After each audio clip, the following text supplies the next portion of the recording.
En abril de 2026, una mujer de 63 años cruzó una puerta vigilada por cámaras las 24 horas del día en Buenos Aires para convivir con desconocidos frente a millones de espectadores que en su mayoría no habían nacido cuando ella se convirtió en la actriz más vista de América Latina. Esa mujer interpretó, hace 42 años, a una joven ciega llamada Topacio. Y su regreso reabrió una pregunta que medio continente llevaba décadas sin hacerse.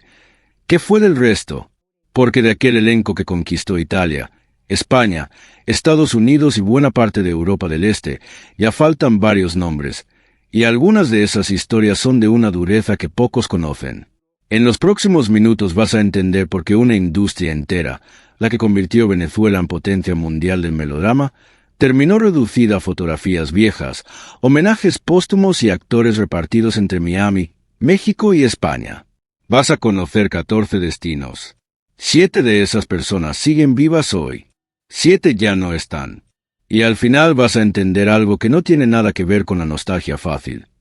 Vas a entender cómo se apaga, en cámara lenta, una industria que alguna vez fue una de las más poderosas del mundo. Este video es para quienes crecieron viendo telenovelas venezolanas en la casa de su abuela y nunca supieron qué pasó después con esas caras. Es para quienes sienten curiosidad genuina, no morbo, por entender cómo terminan las carreras de quienes un día llenaron televisores de un continente entero. Y es también para quienes quieren entender, con datos y no con rumores, cómo colapsó una de las industrias culturales más exitosas que ha tenido América Latina. Si eres de los que prefiere la versión completa, verificada, antes que el titular fácil, este es tu video. Quédate, porque lo que viene en el minuto 25 te va a cambiar la forma en que ves esa novela, y lo que viene en los últimos minutos te va a dejar pensando durante días. Antes de empezar, quiero contarte por qué hicimos esta investigación. En este canal llevamos meses revisando archivos de prensa, biografías de actores, notas de despedida publicadas por sus propios colegas, entrevistas dispersas en distintos países y registros oficiales de instituciones culturales venezolanas. Lo hicimos porque notamos algo que casi nadie cuenta completo. No existe, en ningún lado, un recuento honesto de qué fue de todo el elenco de aquella novela. Hay listas hechas a las carreras, copiadas unas de otras, que incluso dan por muertas a personas que siguen vivas. Preferimos tardar más y contarlo bien. Cada nombre que vas a escuchar hoy fue verificado con más de una fuente. Y cuando algo no estaba claro, te lo vamos a decir así, sin inventar certezas que no tenemos. Esa es, de hecho, la diferencia entre este canal y la mayoría de los que hacen este tipo de contenido.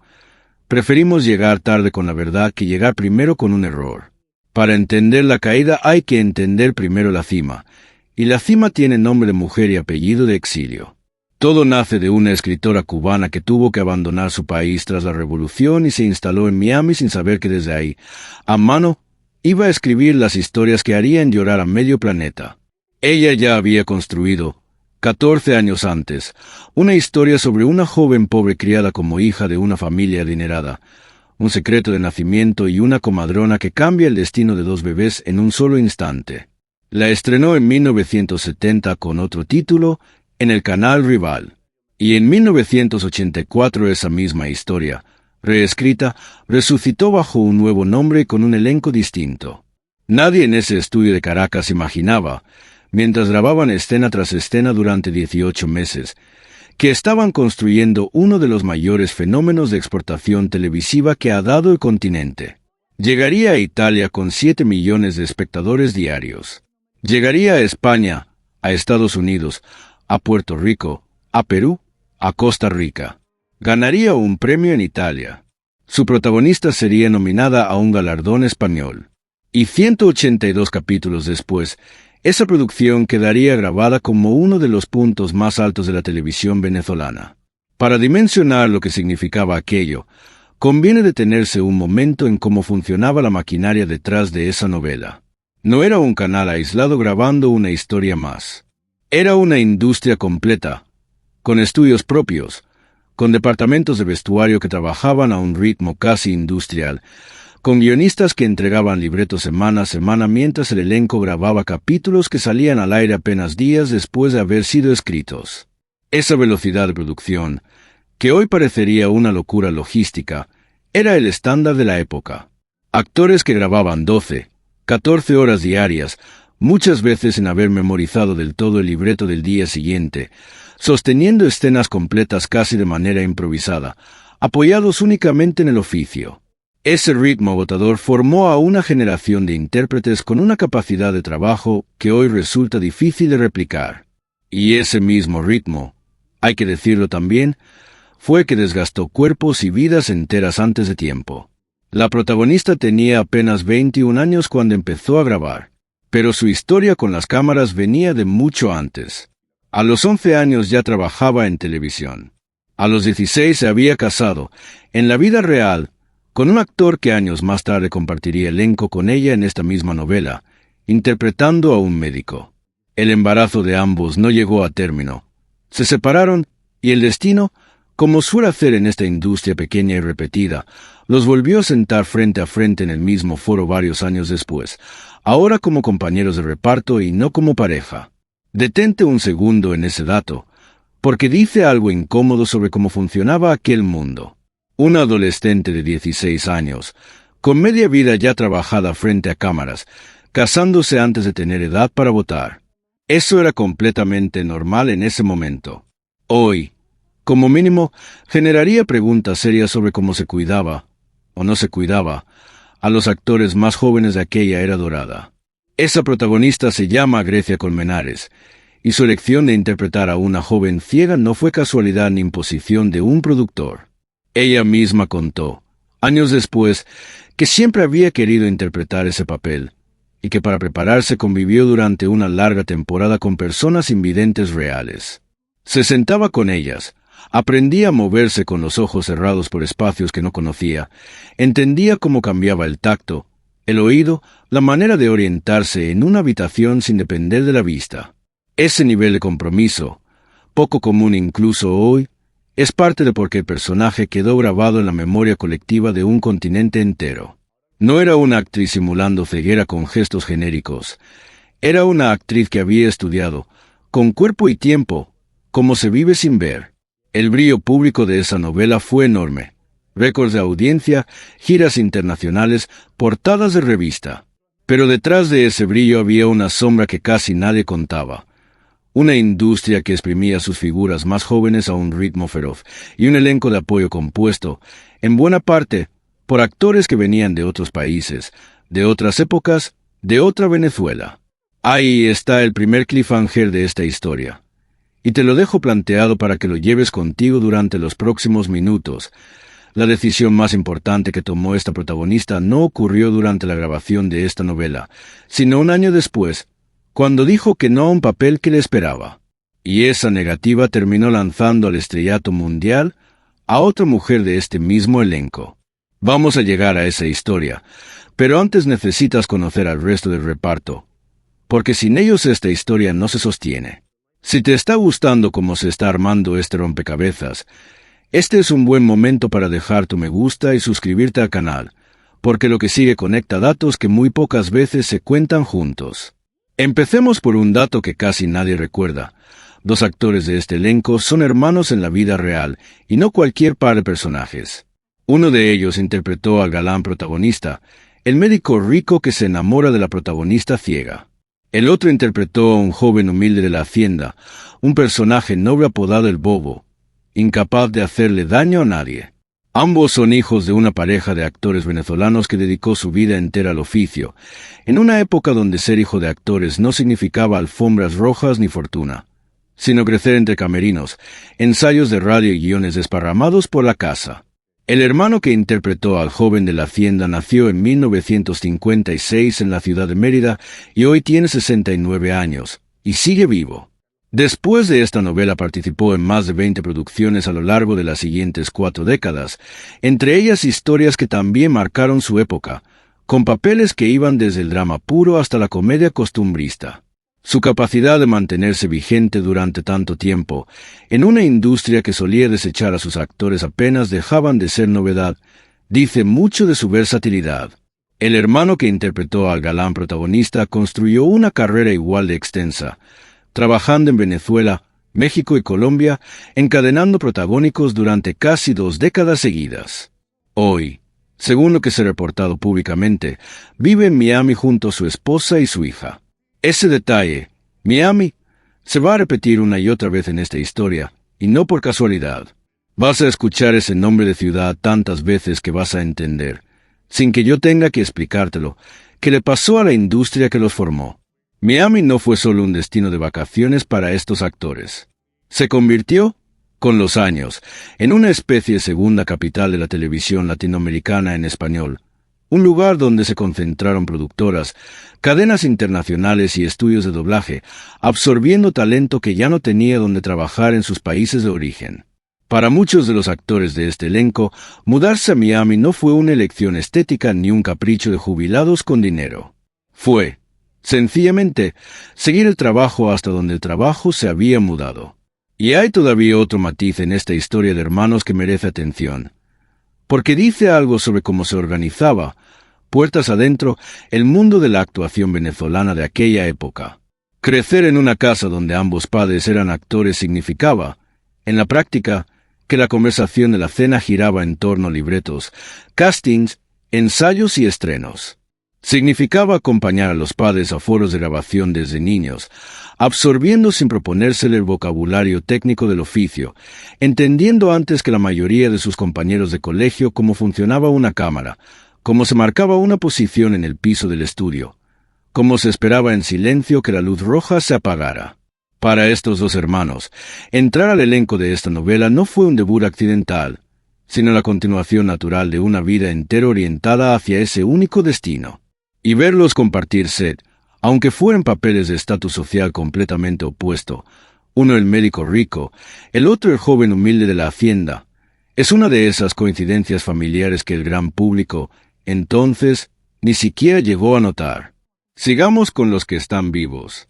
Uno de los personajes secundarios de esta novela lo interpretó un actor que en ese momento era muy joven y que, con el tiempo, se convirtió en una de las grandes figuras de la televisión venezolana, con protagónicos y coprotagónicos durante los años 90 y 2000, trabajo en cine, en teatro y una presencia mediática que lo hizo enormemente reconocido, incluso más allá de sus papeles actorales, gracias a su participación constante en programas de entretenimiento y espacios de conversación. Televisiva. Hoy sigue vivo, sigue activo, y su carrera después de esta novela terminó siendo mucho más grande que su papel original en ella. Para él, aquel personaje secundario funcionó como una especie de escuela de oficio, el primer contacto real con la disciplina de un set de grabación profesional, con horarios exigentes, con la responsabilidad de sostener escenas junto a actores consagrados que llevaban décadas en el medio. Y aquí aparece un patrón que se repite en todo este elenco y que conviene entender antes de seguir, porque explica la estructura entera de esta historia. Los actores de este reparto se dividían en dos grupos muy claros. Por un lado, los veteranos, primeros actores y primeras actrices que ya tenían 50, 60, incluso 70 años en 1984. Casi todos ellos ya no están. Era, en términos simples, estadísticamente inevitable. Por otro lado, los jóvenes, gente que en ese momento tenía 20 y pocos años y estaba empezando su carrera. Esos son, en su mayoría, quienes hoy siguen vivos, contando esta historia desde sus 60 y tantos años. Esta novela fue exactamente eso, un cruce entre la vieja guardia de la televisión venezolana y la generación que venía detrás a reemplazarla. Por eso esta historia no es una lista de 14 muertes seguidas. Es una alternancia constante entre quienes se fueron y quienes siguen aquí. Porque eso es, literalmente, lo que le pasó a este elenco. La siguiente actriz pertenecía también a esa generación joven, solo que interpretando a una de las antagonistas de la historia, una de las 3 participaciones antagónicas que la propia producción destacó en su momento como parte central del conflicto dramático. Su carrera después de esta novela fue enorme. Se convirtió en una de las actrices más respetadas de Venezuela, con trabajo constante en televisión, cine y teatro durante 4 décadas. Hoy sigue viva y sigue trabajando. Pero hay una razón distinta por la que quiero que la recuerdes, y no tiene que ver con sus personajes. Ella es una de las voces que más se ha dedicado a cuidar la memoria de sus compañeros que ya no están. Cuando se cumplió una década del fallecimiento de una de las actrices de este elenco, una de las historias más dolorosas de todo este recuento, a la que vamos a llegar más adelante, fue ella quien publicó un homenaje público, llamándola su comadre, su hermana de vida, acompañado de una fotografía de ambas juntas, y de una frase que resume algo muy verdadero sobre este oficio, que las personas no mueren del todo mientras siga quedando lo vivido y lo compartido. Y ahí hay algo que vale la pena decir en voz alta. En esta industria, cuando alguien muere, hay 2 semanas de titulares y después silencio. Los que sostienen la memoria de verdad no son los medios. Son los compañeros de reparto, la gente que estuvo en el mismo foro a las 6 de la mañana durante meses, compartiendo café frío en camerinos pequeños, esperando su turno de grabación durante horas. Antes de seguir, vale la pena detenerse un momento en el contexto más amplio de esa época, porque sin él es imposible entender la magnitud real de lo que representó esta novela. A mediados de los años 80, Venezuela tenía, básicamente, 2 grandes canales compitiendo por el mismo público. El que produjo esta historia y su principal competidor, el mismo que había estrenado en 1970 la versión original de esta trama. Esa rivalidad entre ambos canales no era solamente comercial, era casi ideológica dentro de la industria. Cada uno tenía su propio estilo de producción, su propia escuela de actuación, sus propios directores estrella, y competían capítulo a capítulo por la atención de un país entero que, en ese momento, tenía en la televisión abierta su principal, y casi único, medio de entretenimiento masivo. No existía streaming, no existía televisión por cable en la mayoría de los hogares, no existía la posibilidad de ponerse al día después. Si te perdías un capítulo, te lo perdías, y al día siguiente todo el país hablaba de lo que había pasado la noche anterior, en la fábrica, en la escuela, en la peluquería.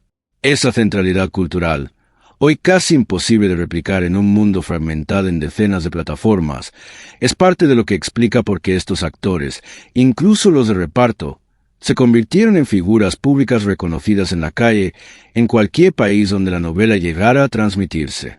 Y es precisamente esa centralidad la que hace tan dramático el contraste con lo que vino después. Ahora sí, empezamos con los que ya no están, y el primero nos lleva a una industria que ni siquiera era venezolana. Una actriz argentina, formada en la época dorada del cine de su país, interpretó a la figura de una religiosa que acompaña a la protagonista en los momentos más oscuros de la historia. Su nombre real era distinto al artístico. Nació en marzo de 1928 en Argentina, y su trayectoria venía de una industria enorme, el cine argentino de los años 40 y 50, cuando competía de tú a tú con el cine mexicano por el mercado de habla hispana. Cine, teatro, radio, décadas de oficio antes de terminar, ya mayor, poniéndose un hábito religioso en un estudio de Caracas para acompañar a una muchacha ciega en una historia escrita por una mujer cubana en el exilio. Ese es uno de los grandes secretos de por qué las telenovelas venezolanas de aquella época funcionaban tan bien. El reparto de apoyo estaba lleno de actores con formación clásica, gente que venía del cine de la época dorada, del teatro serio, de la radio, gente que sabía sostener una escena solo con la mirada, sin necesidad de un solo diálogo. Y hay algo más que conviene decir sobre su papel específico. En una novela como esta, el personaje de la religiosa no está ahí por simple decoración. Está ahí porque el melodrama clásico necesita, estructuralmente, un lugar donde la protagonista pueda descansar. Un espacio sin traición, sin ambición, sin secretos. La actriz que interpreta ese papel tiene que transmitir calma en pantalla, y eso no se improvisa. Se construye con oficio acumulado durante décadas. Ella falleció en noviembre de 2002, a los 74 años, y fue, cronológicamente, una de las primeras en irse. En ese momento, buena parte de América Latina seguía viendo esta novela en repeticiones, sin la menor idea de que ella ya no estaba. La siguiente historia es, quizás, la más importante de todo el reparto de apoyo, porque sin su personaje esta novela literalmente no existiría. Piénsalo. Toda la trama nace del momento en que una comadrona, en secreto, intercambia a una bebé que parece haber nacido sin vida por un bebé varón. Ese intercambio es el motor de los 182 capítulos que vienen después. Sin ese personaje no hay historia, no hay protagonista, no hay conflicto. Y la actriz que le dio vida era una institución. Nacida en Valparaíso, Chile, en junio de 1923, otra sorpresa dentro de este elenco tan internacional. Se convirtió con los años en una de las primeras actrices más reconocidas de Venezuela, con una trayectoria que atraviesa la época dorada completa de la televisión de ese país, participando en producciones que se convirtieron en clásicos absolutos del género. Pero su legado más grande no está en la pantalla, sino en las aulas. Empezó a dar clases particulares de actuación en 1976 y, 4 años después, en 1980, entró a formar parte de la Academia de Artes y Ciencias del Cine y la Televisión del canal que producía esta novela. Por sus manos pasó, literalmente, buena parte del talento que después brilló en la televisión venezolana. Generaciones enteras de actores aprendieron el oficio directamente con ella. Es muy probable, si lo piensas bien, que varios actores de este mismo elenco hayan sido alumnos suyos antes de compartir foro con ella en esta producción, lo cual añade una capa adicional de significado a cada escena que grabó junto a ellos. No solo era una compañera de reparto, era, para muchos, la maestra que les había enseñado los fundamentos del oficio. Hizo también teatro serio, bajo la dirección de una de las grandes figuras intelectuales del país, y recibió premios de cine y distinciones nacionales ya entrada en los 70 años de edad. Falleció el día después de Navidad de 2003, en Caracas, a los 80 años. Volvemos ahora a los vivos, con la actriz colombiana que interpretó a la madre de la protagonista, la mujer a la que le hacen creer que su hija nació sin vida, y que carga ese duelo durante años sin saber que su hija está viva y creciendo bajo otro apellido, en la misma hacienda, a pocos metros de ella. Es uno de los personajes más dolorosos de toda la trama, porque su sufrimiento es completamente evitable y ella nunca lo sabe. Y aquí aparece, otra vez, el mismo patrón, una actriz chilena, una argentina y ahora una colombiana, todas en el elenco de la producción venezolana más exportada de su época. Esto no es casualidad. La televisión venezolana de los años 70 y 80 funcionaba como un imán regional. Actores de toda América Latina se mudaban a Caracas porque ahí estaba el trabajo, ahí estaban los canales produciendo sin parar, y ahí se vendían al mundo entero los guiones de esta misma escritora cubana y de otros grandes libretistas de la época, incluyendo a uno de los intelectuales más influyentes del teatro venezolano, cuya pluma también dejó huella en varias producciones de esos años. Caracas era, en ese momento, una de las capitales mundiales del melodrama. Esta actriz desarrolló toda su carrera en Venezuela, participando en decenas de producciones, incluida otra de las grandes producciones exitosas del mismo canal en esos años, que también se exportó ampliamente por la región. Y aquí hay algo importante que debemos aclarar, porque circula desinformación sobre ella en Internet. Durante años se han publicado listas de actores fallecidos que la incluyen por error. Según las correcciones que han hecho quienes siguen de cerca la industria venezolana, esta actriz no ha fallecido.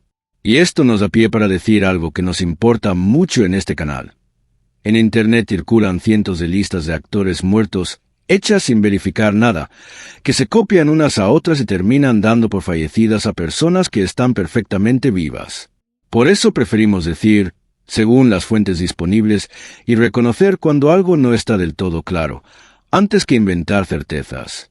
Es un error pequeño en apariencia, pero que tiene un costo humano real. Imagina enterarte, por terceros, de que circula en Internet la noticia de tu propio fallecimiento. Ahora llegamos a una de esas historias de detrás de cámara que hacen que la vida real termine siendo más novelesca que la ficción. El actor que interpretó al médico que se enamora de la protagonista no era solo un compañero de elenco. Fue, en la vida real, el primer esposo de Grecia Colmenares. Se casaron cuando ella tenía 16 años. Cuando grabaron esta novela juntos, ya eran expareja, compartiendo escenas de amor ficticio años después de haber terminado su relación real. Y esto no era un caso raro dentro de esta industria tan concentrada. Unos pocos canales, un grupo relativamente pequeño de actores trabajando sin parar, hacía casi inevitable que exparejas, amigos, rivales y familias enteras coincidieran una y otra vez en el mismo foro. Este actor construyó, además, una carrera larga y sólida. Antes de esta novela ya había protagonizado, junto a la misma Grecia Colmenares, otra producción anterior en 1981, lo que significa que su historia como pareja de ficción venía de mucho antes de esta novela en particular, y que el reencuentro profesional de 1984 llegó ya con un historial compartido, tanto dentro como fuera de cámaras.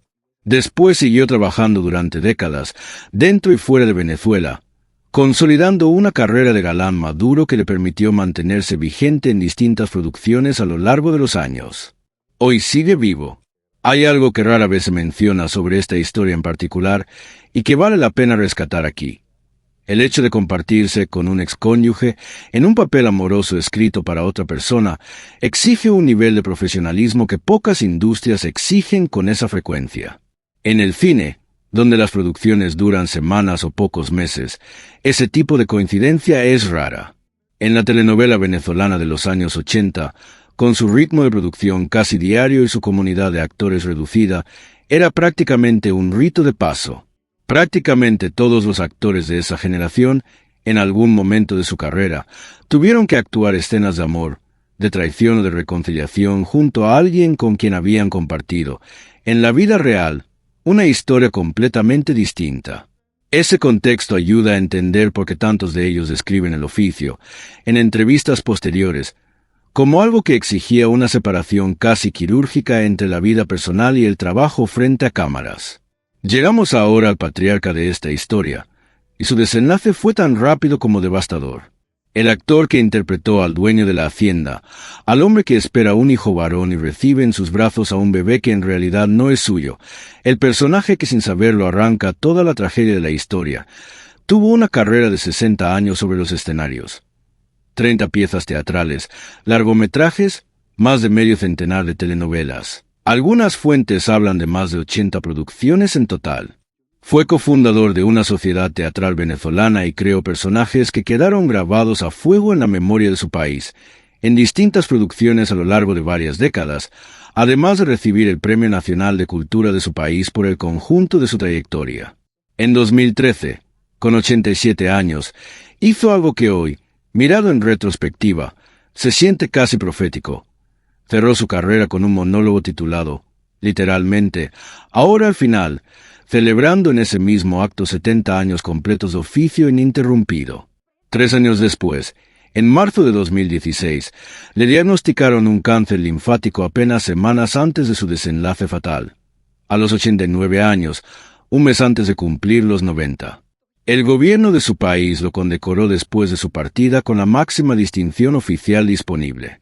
Detente en ese detalle del monólogo, porque es de esas cosas que solo se entienden mirando hacia atrás. Un actor de 87 años, subiendo solo a un escenario, sin red, a cerrar 70 años de carrera con una obra que se llamaba, sin que nadie lo entendiera todavía, inolvidable. 3 años después, ese monólogo se había convertido, sin que nadie lo hubiera planeado así, en su despedida real. Y aquí llega el primer gran giro de esta historia, el que conecta con lo que te prometí al principio. Cuando esta novela terminó en agosto de 1985, el canal productor tenía entre manos otro proyecto de la misma escritora cubana, y esta vez quería que Grecia Colmenares repitiera como protagonista. La propia escritora llegó a contar, en una entrevista, que ella quería específicamente a esa actriz para el papel principal de su nueva historia. Pero Grecia Colmenares dijo que no, porque ya había firmado con una productora argentina para protagonizar en Buenos Aires un melodrama distinto. Y entonces los ejecutivos del canal tomaron una decisión que terminó cambiando la historia de la televisión de habla hispana. Le entregaron el protagónico a la actriz que había interpretado la villana en esta novela. Esa nueva producción se convirtió en el fenómeno más grande que ha producido jamás la televisión venezolana, arrasando en su país, convirtiéndose en un acontecimiento nacional en España, donde generó un nivel de seguimiento que hoy resulta difícil de imaginar para una producción extranjera, y vendiéndose a decenas de países alrededor del mundo. Esa actriz es, hoy, una superestrella reconocida en toda la región, gracias, en gran parte, a una negativa que otra mujer tomó en una oficina de Caracas en 1985. Hay incluso un detalle adicional, algo más ligero, que circula sobre aquel rodaje. Otra compañera de elenco de esta misma novela llegó a comentar, Años más tarde, que la nueva protagonista se comportaba con cierto aire de diva en el set, haciendo esperar al resto del equipo mientras se cambiaba de vestuario. Los rodajes de telenovela, hay que decirlo, nunca fueron un lugar especialmente tranquilo. La presión de producir capítulos casi a diario generaba fricciones constantes entre elencos completos. Pero más allá de la anécdota, hay una lección enorme escondida en esta historia, y sirve para cualquier oficio, no solo para la actuación. El papel que rechazas puede terminar siendo la carrera entera de otra persona. Grecia Colmenares no se equivocó con su decisión. Aquella producción argentina la convirtió en ídolo en ese país.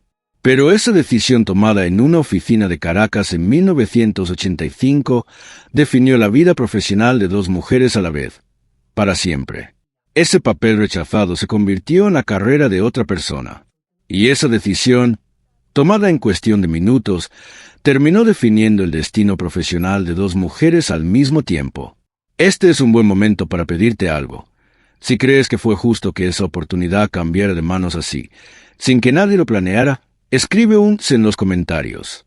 Si te parece que hay algo injusto en cómo funcionaba esa industria con sus actrices más jóvenes, déjalo también ahí abajo. Y si quieres llegar hasta el final de esta historia, activa la campanita, porque lo que viene en los próximos minutos es la parte más dura de todo este recuento. Uno de los dos directores de esta novela, en 1984, no era todavía la figura enorme en la que se convertiría después. Con los años llegaría a ser uno de los cineastas más importantes de Venezuela, responsable de películas históricas fundamentales para el cine del país, reconocidas dentro y fuera de sus fronteras por su rigor narrativo y su compromiso con contar la historia venezolana desde el cine. Pero en ese momento estaba dirigiendo una historia de amor de ficción. Y en ese mismo rodaje, en ese mismo año 1984, conoció a una actriz del elenco. Se enamoraron, se casaron y estuvieron juntos hasta el final. Piénsalo un segundo, porque es de esas cosas hermosas que a veces regala un set de grabación. Un hombre entra a dirigir una historia de amor inventada y sale de ahí con el amor real de su vida. Nunca tuvieron hijos. Él sigue vivo hoy, sigue trabajando en el cine venezolano. Pero fue él quien, el 2 de mayo de 2012, tuvo que confirmar públicamente, a través de sus redes sociales, la noticia que nadie quería leer. Estamos entrando en la parte más dura de esta historia. Si has llegado hasta aquí, te pido que dejes tu me gusta ahora, porque lo que sigue es, sin exagerar, una de las historias más tristes de toda la televisión latinoamericana. Esa actriz interpretó en esta novela un papel secundario, pero con los años se convirtió en una de las figuras más queridas de la televisión venezolana. Nació en Caracas en junio de 1963 y empezó purísimamente joven.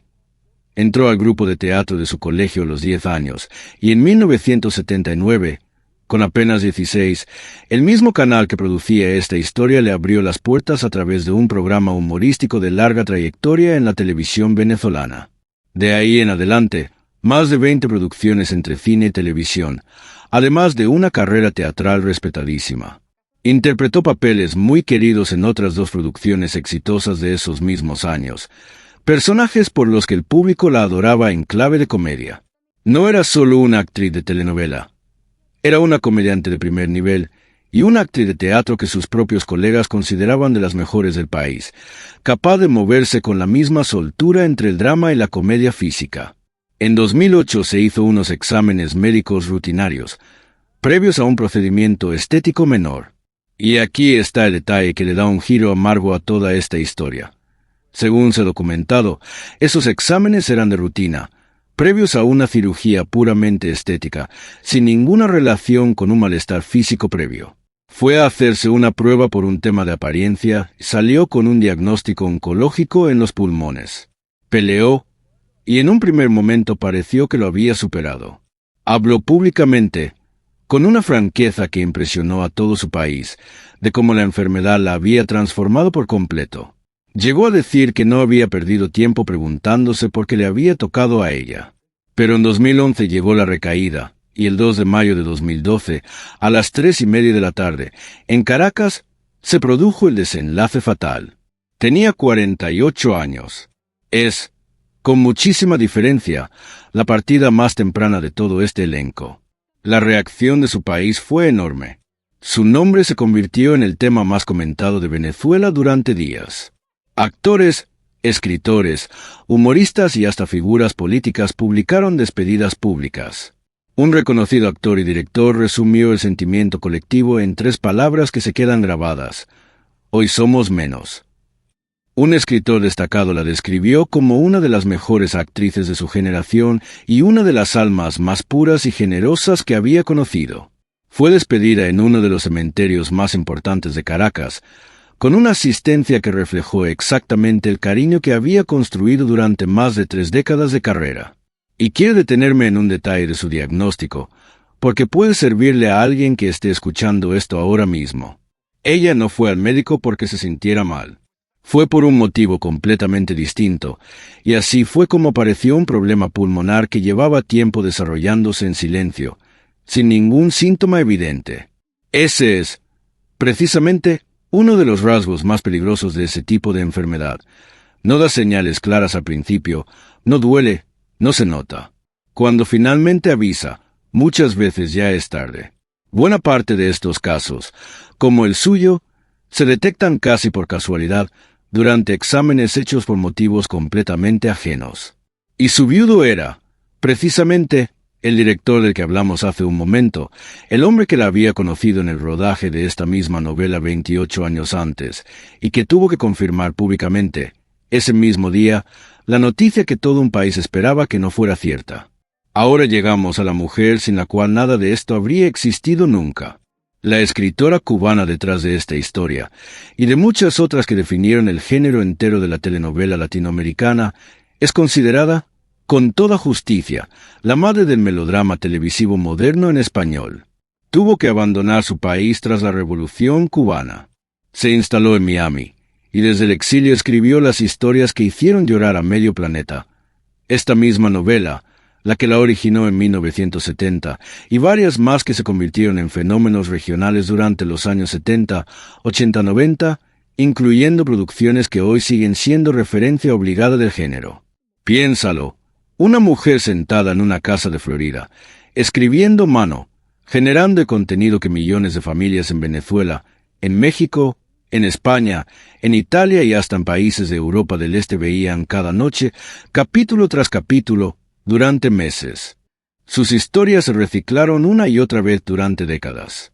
La historia original que dio origen a esta novela se rehizo en México en 1997, otra vez en 2004, y todavía en 2017 bajo un nuevo título, casi 50 años después de su primera versión. Y ese modelo narrativo que ella inventó, la joven humilde que resulta ser hija de alguien importante, el galán rico, el secreto de nacimiento, la villana que complica todo, es, literalmente, el ADN de la telenovela latinoamericana tal como la conocemos hoy. Cada vez que ves una producción mexicana, colombiana o brasileña con una protagonista humilde que termina siendo hija de alguien poderoso, estás viendo la sombra de esta escritora, aunque su nombre nunca aparezca en pantalla. Ella falleció en Estados Unidos en junio de 2021 a los 96 años. Vivió lo suficiente para ver cómo sus historias, escritas décadas atrás, seguían rehaciéndose en pleno siglo XXI, para nuevas generaciones que ni siquiera conocían su nombre. Pero también vivió lo suficiente para presenciar algo mucho más doloroso, como la industria que hizo posible todo aquello se derrumbaba por completo, sin que ella pudiera volver jamás a vivir en su país de origen. Murió, como había vivido buena parte de su vida adulta, en el exilio, a miles de kilómetros de la isla donde había nacido. Hay algo casi cinematográfico en la trayectoria completa de esta mujer, si uno se detiene a pensarlo con calma. Salió de Cuba sin nada, en un momento de ruptura histórica para su país. Reconstruyó una carrera entera desde cero, en un idioma que era el suyo pero en una industria que todavía no existía como tal. Y terminó, sin proponérselo del todo, inventando un molde narrativo que se replicaría durante más de 50 años, en decenas de países, en docenas de idiomas distintos a través del doblaje, generando ingresos multimillonarios para canales de televisión que muchas veces ni siquiera reconocían su nombre en los créditos finales de las versiones reeditadas. Es, En muchos sentidos, una de las autoras más influyentes y menos reconocidas de la cultura popular en español del último medio siglo. Y su historia personal, la de una escritora exiliada que nunca dejó de escribir sobre el regreso, sobre la identidad perdida, sobre los hijos separados de sus padres por el destino, adquiere un significado adicional cuando uno sabe que ella misma vivió, en carne propia, una separación forzada de su tierra que nunca pudo resolver. Ahora sí, llegamos a los dos protagonistas de esta historia, y aquí es donde todos los hilos que hemos ido soltando durante los últimos minutos se vuelven a juntar. El actor que interpretó al médico galán, hijo criado bajo un apellido que en realidad no le corresponde por sangre, vivió en esta novela su primer protagónico. Imagina la presión. Una producción que iba a dar la vuelta al mundo, y era la primera vez que él cargaba con un papel principal de esa magnitud, compartiendo cartel con una de las figuras más consolidadas del momento. A partir de ahí, la fama le llegó de forma casi automática, encadenando éxitos tanto en televisión como en cine. Su lista de telenovelas posteriores es larguísima. Producciones que marcaron distintas décadas, tanto en Venezuela como en México y Colombia, atravesando el auge, la caída y el exilio de toda una industria sin dejar nunca de trabajar. Viene, como ya sabes, de una familia entera dedicada a la actuación. Sus padres y su hermano, todos en el mismo oficio, una verdadera dinastía actoral venezolana. Hoy sigue vivo, y según se ha reportado públicamente, vive en Miami junto a su esposa e hija. Ahí está, otra vez, el mismo patrón, uno de los grandes galanes de la televisión venezolana, viviendo fuera de Venezuela. Y aquí va el último giro antes de la revelación final. En 2009, 25 años después de esta novela, este actor y Grecia Colmenares se reencontraron en México, invitados a un programa de televisión que les rindió homenaje precisamente por aquella producción, en un especial dedicado a repasar los grandes íconos de la telenovela latinoamericana. Y de ese reencuentro salió algo que nadie esperaba. Según se ha publicado, después de aquel programa, la pareja de ficción se convirtió en pareja real, 24 años después de haberse enamorado únicamente delante de las cámaras, en un giro que ni la propia Delia Fiay hubiera imaginado al escribir el guión original. Y así llegamos a ella, a la protagonista que le da nombre a toda esta historia.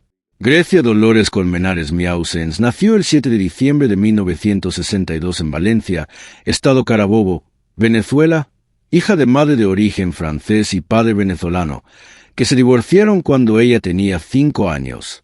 A los 10 se mudó a Caracas a vivir con una tía, y un día, visitando las instalaciones del canal, un productor se fijó en ella. A los 11 años ya trabajaba en televisión. 11 años. Después vinieron varias producciones más a lo largo de su adolescencia, hasta que en 1984 llegó esta historia, la que definiría el resto de su carrera. El rodaje la ocupó 18 meses de trabajo intensivo, y el resultado fue una explosión, récord de audiencia en Estados Unidos a través de la principal cadena hispana del país, en Argentina, en Puerto Rico, en Colombia, en Ecuador, en Perú, en Chile, en Costa Rica y en buena parte de Europa. En Italia, 7 millones de espectadores diarios siguiendo cada capítulo. En España, donde llegó en 1990, superó los 4 millones de espectadores. La novela ganó un premio televisivo en Italia, y ella fue nominada como mejor actriz en un galardón español de gran prestigio dentro de la industria. Después de decir que no a la nueva producción del canal, se fue a Argentina con otra historia, y también conquistó a ese público, convirtiéndose en una figura querida dentro de la televisión argentina de la época. Lo que vino después tuvo altibajos. Se casó, tuvo un hijo, bajó su perfil público durante casi una década para criarlo, alejándose casi por completo de las cámaras durante ese periodo. Se separó en 2005, y en 2014 el padre de su hijo se vio envuelto en un escándalo público por acusaciones de estafa, del que ella nunca formó parte, aunque lo acompañó durante ese proceso. Retomó su carrera en 2009 y, desde entonces, se ha reinventado varias veces, especialmente en el terreno de los formatos de telerrealidad, participando en producciones tanto latinoamericanas como europeas, incluyendo una edición italiana de un formato de convivencia muy popular en ese país. Y llegamos, por fin, al presente. En abril de 2026, Otra actriz tuvo que abandonar un reality show en Argentina tras un accidente doméstico dentro de la casa.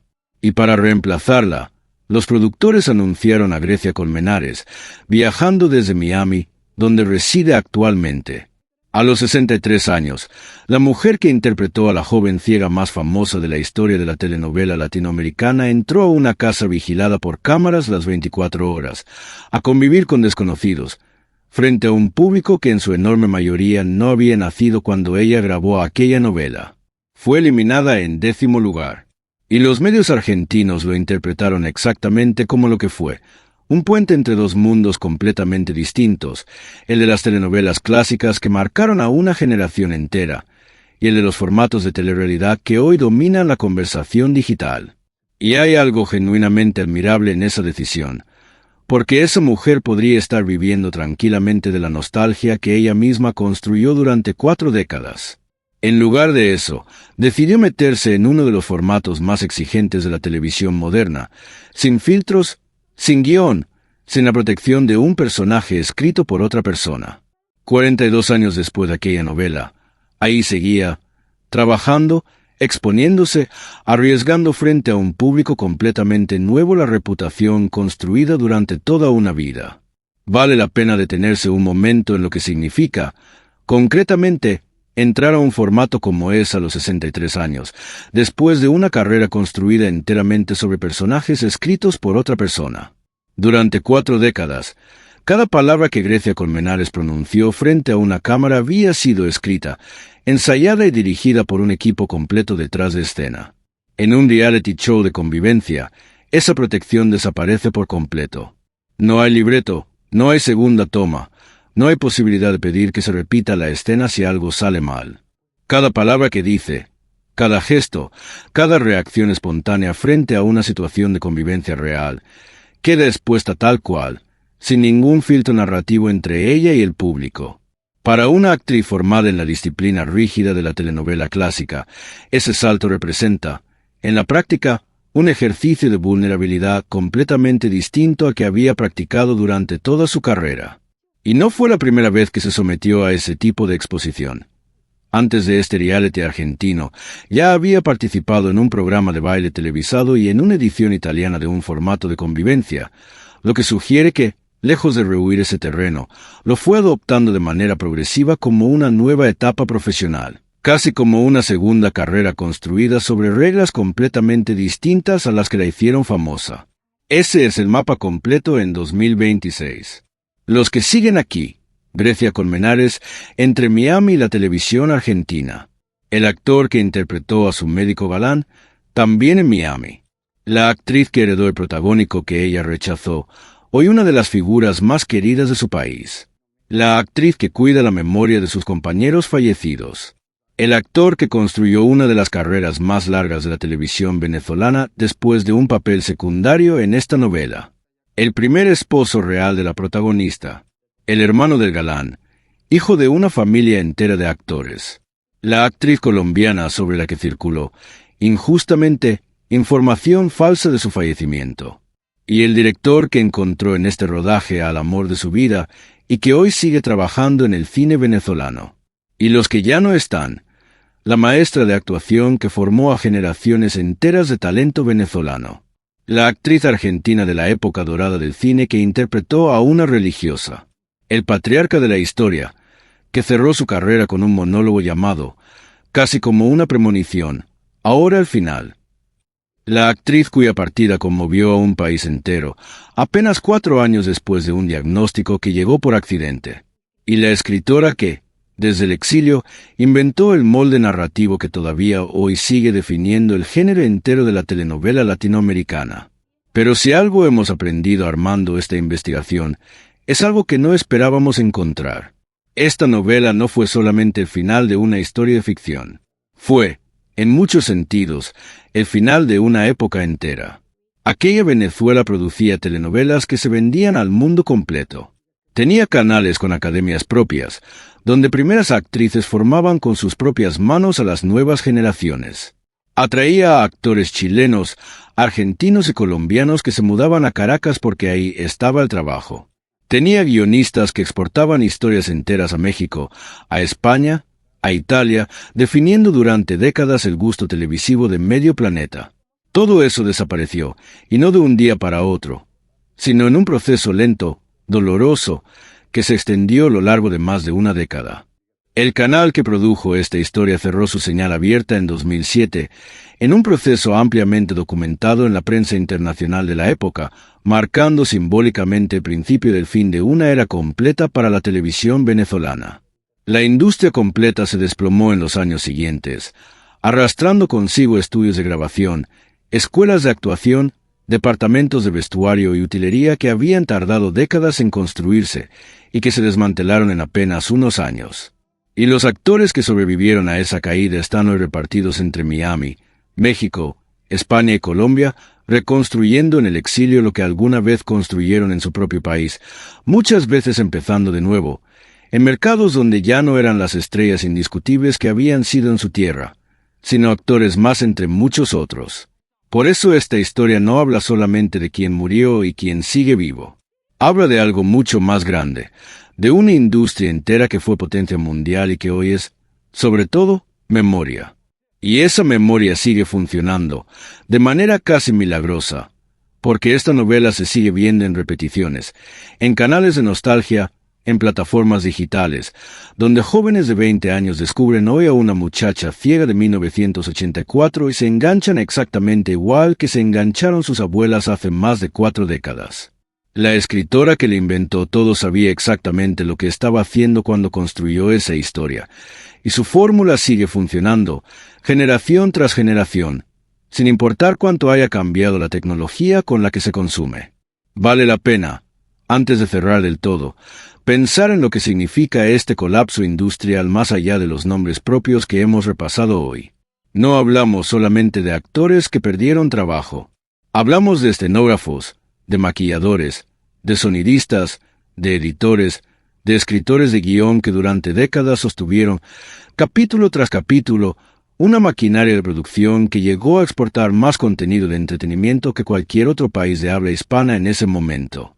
Cuando una industria de ese tamaño se derrumba, no se derrumba de un día para otro ni de manera limpia. Se derrumba en cámara lenta, con despidos progresivos, con producciones cada vez más pequeñas y con menos presupuesto, con canales que dejan de arriesgar en historias nuevas y se refugian en repeticiones de sus viejos éxitos, hasta que, finalmente, ya no queda casi nada de la estructura original. Eso es exactamente lo que le pasó a la televisión venezolana entre finales de los años 2000 y la década siguiente. Y los actores de los que hablamos hoy son, en cierto sentido, los últimos sobrevivientes visibles de esa maquinaria. Personas que construyeron toda su identidad profesional dentro de una industria que, para cuando llegaron a la mitad de sus carreras, ya casi no existía la forma en la que la habían conocido. Es también interesante notar cómo cada uno de ellos resolvió, a su manera, esa ruptura. Algunos, como Víctor Cámara o Henry Saca, migraron hacia otros mercados de habla hispana, reinventándose en México o Colombia antes de sentarse finalmente en Miami. Otros, como Carlos Montilla o Noelia Arteaga, decidieron quedarse en Venezuela, sosteniendo con su propio prestigio lo poco que quedaba de producción nacional, convirtiéndose en referentes de una industria que se negaba a desaparecer del todo. Y otros, simplemente, no llegaron a ver el final de ese proceso, porque sus propias vidas terminaron antes de que la industria terminara de derrumbarse. Cada uno de esos caminos, visto en conjunto, dibuja el mapa completo de lo que le pasa a una generación entera de trabajadores culturales cuando el país que los formó deja de invertir en la industria que los hizo posibles. Y hay una última reflexión que queremos dejarte antes del cierre definitivo, porque creemos que es, en el fondo, la verdadera razón por la que historias como esta siguen generando tanto interés 4 décadas después. No es solamente nostalgia por una novela bien hecha. Es el reconocimiento, casi instintivo, de que presenciamos algo irrepetible.